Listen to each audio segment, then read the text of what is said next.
Il est 6h32 sur Europe 1. 30 jours d'ITT pour Fabio Grosso, l'entraîneur de l'Olympique lyonnais. L'image de sa blessure au visage fait froid dans le dos. Des points de suture jusque sur la paupière. Dimanche, il a été blessé par des éclats de vitres après le caillassage du bus de l'OL par des supporters marseillais. 9 interpellations, 5 policiers blessés, un match annulé.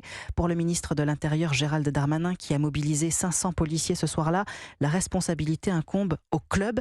Il envisage d'ailleurs, Martin Lange, d'interdire plus systématiquement les déplacements de supporters. L'interdiction de déplacement, c'est une mesure privilégiée par les préfets pour éviter les débordements.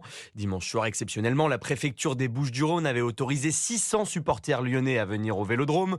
Le résultat d'une concertation de plusieurs semaines. Forcément, la publicité n'est pas vendeuse, même si selon Pierre Barthélémy, avocat des associations de supporters, les visiteurs ne sont pas responsables. Déplacement de supporters lyonnais ou pas déplacement de supporters lyonnais, c'est le bus des joueurs qui a été touché. Donc plus largement, se pose la question de la sécurisation des abords d'un stade, indépendamment ou non de la présence des supporters visiteurs. Pourtant, certains supporters lyonnais se sont eux aussi illustrés. Cris de singe, salut nazi, des comportements qui doivent être sévèrement punis selon la ministre des Sports, Amélie Oudéa-Castéra. Pour ces abrutis qui gâchent la fête de près de 70 000 personnes, c'est une interdiction judiciaire de stade pour 5 ans. Identification et interdiction de stade pour les fauteurs de troubles, c'est aussi la solution privilégiée par les associations de supporters qui reconnaissent tout de même que l'interdiction de déplacement peut être une solution à utiliser avec parcimonie et pour les matchs à haut risque. Martin Lange.